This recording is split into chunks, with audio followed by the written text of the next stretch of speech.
नमस्कार। आज हम ड्राइविंग से जुड़े कुछ ऐसे नए नियमों पर बात करने वाली हूँ जिन्हें सुनकर शायद थोड़ी बेचैनी हो जाए। हाँ, बेचैनी तो होगी ही। जो स्रोत हमें मिले हैं वो इशारा कर रहे हैं कि सरकार 2026 से मोटर व्हीकल रूल्स को बहुत ज़्यादा सख्त करने वाली है। और ये सिर्फ जुर्माने बढ़ाने की बात नहीं है। नहीं, बिल्कुल नहीं।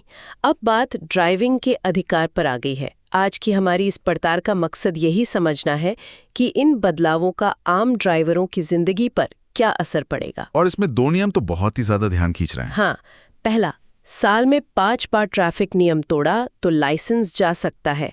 और दूसरा, अगर टोल का पैसा बकाया है तो आप अपनी गाड़ी बेच तक नहीं पाएंगे। वाह। मतलब अब हर छोटी मोटी गलती भी रिकॉर्ड में जुड़ती जाएगी। चलिए इस जाल को समझने की कोशिश करते हैं कि ये काम कैसे करेगा। सबसे पहले उस नियम की बात करते हैं जो सुनने में सबसे ज्यादा डरावना लग रहा है। हाँ, 5 गलतियां और लाइसेंस खतरे में। ये पहले के सिस्टम से कितना अलग है? ये जमीन आसमान का फर्क है। देखिए, पहले क्या होता था, लाइसेंस तभी सस्पेंड होता था जब कोई बहुत बड़ी गलती हो, जैसे ड्रिंक एंड ड्राइव। हाँ, जैसे शराब पीकर गाड़ी चलाना या कोई बड़ी दुर्घटना कर देना। रेड लाइट जंप करने या थोड़ी बहुत ओवर स्पीडिंग को मतलब छोटी मोटी गलतियां मानकर जुर्माना लगाकर छोड़ दिया जाता था। अच्छा। हर गलती को अलग अलग देखा जाता था। हाँ, मतलब लोग सोचते थे कि चलो 500 रुपए का चालान ही तो है, भर देंगे, बात खत्म। बिल्कुल। लेकिन अब सोच पूरी तरह बदल रही है। सिस्टम अब इवेंट बेस्ड से बिहेवियरल बेस्ड हो रहा है। बिहेवियरल बेस्ड मतलब व्यवहार पर आधारित। जी, आसान भाषा में कहें तो अब अधिकारी ये नहीं देखेंगे कि आपने क्या किया, बल्कि ये देखेंगे कि आप कैसे ड्राइवर हैं। क्या आप आदतन नियम तोड़ने वाले हैं? आपकी एक गलती नहीं बल्कि आपका पूरा पैटर्न देखा जाएगा। ये तो बहुत बड़ा बदलाव है। ये सिर्फ ट्रैफिक नियमों का बदलाव नहीं है, ये एक तरह से भारत में ड्राइविंग के लिए एक सोशल क्रेडिट सिस्टम की तरफ पहला कदम लग रहा है, जहां आपका व्यवहार सीधे तौर पर आपके अधिकारों को प्रभावित करेगा। आपने बिल्कुल सही पकड़ा। ये एक मानसिकता बदलने की कोशिश है। मानसिकता बदलने की ही कोशिश है। अब सवाल ये नहीं है कि गलती कितनी बड़ी थी, बल्कि ये है कि गलतियां कितनी बार हुई। तो कौन कौन सी गलतियां इस गिनती में शामिल होंगी? क्या कोई लिस्ट है? हाँ, ड्राफ्ट नियमों में करीब 24 तरह के अपराधों की लिस्ट है। इसमें लगभग सब कुछ शामिल है जो हम रोज सड़कों पर देखते हैं। Over speeding, red light jump करना, गलत साइड पे गाड़ी चलाना, ये तो है ही। और कुछ ऐसे जो लोगों को हैरान कर सकते हैं। बिल्कुल, जैसे अवैध पार्किंग। क्या पार्किंग भी? हाँ, अब सोचिए कोई 10 मिनट के लिए गलत जगह गाड़ी खड़ी कर दे तो वो भी लाइसेंस कैंसलेशन की तरफ एक कदम होगा। इसके अलावा सीट बेल्ट या हेलमेट ना पहनना। हेलमेट वाली बात तो मैं समझ सकती हूँ, मेरे खुद के कई चालान कटे हैं। ड्राइविंग करते हुए मोबाइल पर बात करना या फिर गाड़ी के कागज पत्र पूरे ना होना, ये सब अब एक ही तराजू में तौले जाएंगे। 5 छोटे छोटे उल्लंघन मिलकर भी एक बहुत गंभीर परिणाम दे सकते हैं। लेकिन अवैध पार्किंग भी, ये तो वाकई चौंकाने वाला है। सबसे बड़ा सवाल तो ये है कि इन सब पर नजर रखी कैसे जाएगी? क्या हर चौराहे पर पुलिस खड़ी होगी? नहीं, अब पुलिस का फिजिकली मौजूद होना जरूरी नहीं है। यहीं पर टेक्नोलॉजी अपना असली खेल दिखाएगी। अच्छा। हमारे शहरों में जो नंबर प्लेट पहचानने वाले कैमरे लगे हैं, जो सीसीटीवी सर्वेलेंस का जाल बिछा है और जो ई चालान सिस्टम है। अच्छा, मतलब जो आजकल फोन पर मैसेज आ जाता है चालान का, वही सिस्टम और मजबूत हो जाएगा। उससे भी एक कदम आगे।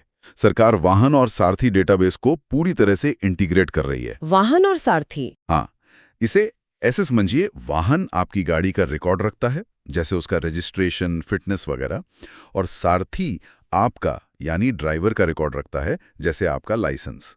तो वाहन गाड़ी का बायोडेटा है और सारथी ड्राइवर्स का रिपोर्ट कार्ड। बेहतरीन तरीके से समझाया आपने। अब इन दोनों को जोड़ने का मतलब है कि जब भी आपकी गाड़ी से कोई नियम टूटेगा तो वो चालान सीधे आपके सारथी यानी आपके लाइसेंस के रिकॉर्ड में दर्ज हो जाएगा। 1 मिनट, यहीं पर एक सवाल उठता है। ये कैमरे हमेशा 100% सही तो नहीं होते? कभी कभी गलत नंबर प्लेट पढ़ लेते हैं। तो क्या किसी और की गलती का खामियाजा किसी बेगुनाह को भुगतना पड़ सकता है? क्या इस सिस्टम में अपील का कोई मजबूत मैकेनिज्म है? बहुत जरूरी सवाल है ये। देखिए, सिस्टम ऑटोमेटेड जरूर है, लेकिन सजा ऑटोमेटिक नहीं है। अच्छा। मान लीजिए आपके 5 उल्लंघन पूरे हो गए। ऐसा होते ही आपके इलाके के आरटीओ यानी रीजनल ट्रांसपोर्ट ऑफिस को एक ऑटोमेटिक अलर्ट चला जाएगा। तो फैसला कोई मशीन नहीं बल्कि एक इंसान ही करेगा? जी, आरटीओ का अधिकारी उस केस को देखेगा। वो जांच करेगा कि उल्लंघन किस तरह के थे, कितनी बार हुए, क्या उनसे किसी की जान को खतरा था। और सबसे जरूरी बात, कोई भी एक्शन लेने से पहले उस ड्राइवर को एक शो कॉज नोटिस भेजा जाएगा। मतलब उसे अपनी बात रखने का मौका दिया जाएगा? बिल्कुल। ये तो होना ही था, कानूनन आपको अपनी बात कहने का मौका तो मिलेगा ही। ऐसा नहीं है कि बस एक तरफा फैसला हो जाएगा। ठीक है। आप बता सकते हैं कि चालान गलती से कटा था या कोई और वजह थी। अंतिम फैसला आरटीओ के विवेक पर होगा। हो सकता है वो सिर्फ चेतावनी देकर छोड़ दे, या कुछ महीनों के लिए लाइसेंस सस्पेंड कर दें, या फिर अगर कोई बार बार गंभीर गलतियां कर रहा है तो लाइसेंस स्थायी रूप से रद्द भी कर सकते हैं। ठीक है, ये प्रक्रिया तो समझ आ गई, लेकिन सरकार को अचानक इतने सख्त नियम लाने की जरूरत क्यों पड़ी? इसके पीछे की बड़ी वजह क्या है? इसके पीछे एक बहुत ही दुखद और गंभीर वजह है, भारत का रोड सेफ्टी संकट। आपको शायद ये जानकर हैरानी हो कि दुनिया में सड़क दुर्घटनाओं में सबसे ज्यादा मौतें हमारे देश में होती हैं। हाँ, ये आंकड़े तो वाकई डरावने हैं। हर साल 1.5 लाख से ज्यादा लोग। ज्यादातर दुर्घटनाएं उन्हीं छोटी छोटी लापरवाहियों की वजह से होती हैं जिन्हें हम नजरअंदाज कर देते हैं। थोड़ी सी ज्यादा स्पीड, एक जम की हुई रेड लाइट, या फोन पर बात करना। और दूसरा कारण शायद ये है कि सिर्फ जुर्माने से लोगों पर असर नहीं हो रहा है। बिल्कुल, बहुत से लोगों के लिए, खासकर बड़े शहरों में, 500 या 1000 रुपए का जुर्माना कोई बड़ी बात नहीं है। वो इसे चुकाते हैं और अगले ही दिन फिर वही गलती करते हैं। सही बात है। लेकिन लाइसेंस सस्पेंड होने का डर एक बहुत बड़ा निवारक यानी डेटरेंट है। हाँ, डर अब जुर्माने का नहीं बल्कि ग्राउंडेड हो जाने का है। अपनी गाड़ी होते हुए भी उसे चलाना पाना, अपनी आज़ादी छिन जाने का डर, ये सीधे सीधे लोगों की रोज़मर्रा की जिंदगी और कुछ मामलों में तो रोजगार पर भी असर डालेगा। यही इसका मकसद है, ड्राइविंग को एक अधिकार से ज्यादा एक जिम्मेदारी के तौर पर स्थापित करना। क्या ऐसा कोई सिस्टम दुनिया के और देशों में भी है? हाँ, कई देशों में इससे मिलता जुलता सिस्टम है। जैसे यूके, ऑस्ट्रेलिया और सिंगापुर में डीमेरिट पॉइंट सिस्टम चलता है। अच्छा, पॉइंट सिस्टम। हाँ, वहां हर गलती पर आपके लाइसेंस में कुछ नेगेटिव पॉइंट्स जुड़ जाते हैं। जैसे ही आपके पॉइंट्स एक तय सीमा तक पहुंचते हैं, आपका लाइसेंस अपने आप सस्पेंड हो जाता है। तो भारत ने वो सिस्टम क्यों नहीं अपनाया? भारत ने अभी पॉइंट्स वाला सिस्टम तो नहीं अपनाया है, लेकिन गलतियों की संख्या गिनना उसी दिशा में एक कदम है। शायद ये भारतीय परिस्थितियों के हिसाब से लागू करने में ज्यादा आसान हो। तो ये तो हुई अनुशासन की बात, जहां आपकी गलतियों पर नजर रखी जाएगी। लेकिन जैसा हमने शुरू में कहा था, सरकार टेक्नोलॉजी का इस्तेमाल सिर्फ सजा देने के लिए नहीं बल्कि पैसे वसूलने के लिए भी कर रही है। हाँ, और इसका सबसे बड़ा उदाहरण हमें टोल प्लाजा पर देखने को मिल रहा है। बिल्कुल, ये दूसरा बड़ा बदलाव है जो सीधे तौर पर गाड़ी के मालिकों को प्रभावित करेगा।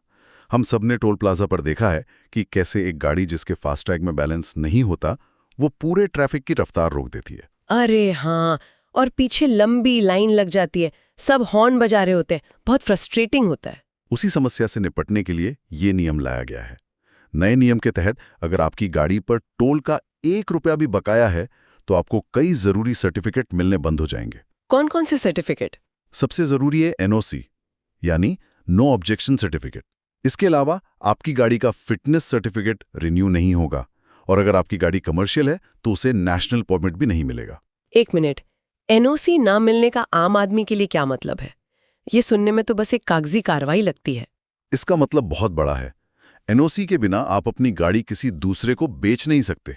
बेच नहीं सकते? नहीं, आरटीओ आपकी गाड़ी का मालिकाना हक ट्रांसफर ही नहीं करेगा। इतना ही नहीं, अगर आप नौकरी या किसी और वजह से दूसरे राज्य में शिफ्ट हो रहे हैं तो आप अपनी गाड़ी को वहां री रजिस्टर भी नहीं करा पाएंगे। आरटीओ आपको एनओसी जारी करने से पहले आपका पूरा टोल रिकॉर्ड चेक करेगा।